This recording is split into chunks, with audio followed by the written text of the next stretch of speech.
जय हिंद, जय महाराष्ट्र. आपण पाहतात news any time. पाहूया आताची महत्त्वाची बातमी.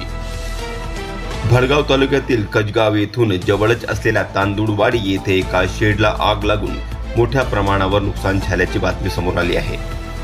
या शेडला लागलेल्या आगीमध्ये शेतीसाठी उपयोगात पडणारे साहित्य जळून खाक झाले आहे. त्याचप्रमाणे या आगीची झळ मुक्या जनावरांना सुद्धा बसली आहे.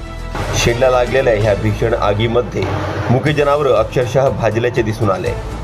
यावेळी येथील स्थानिक नागरिकांनी आग विझवण्यास मदत केली. त्याचबरोबर अग्निशमन दलाला सुद्धा येथे बोलवण्यात आले.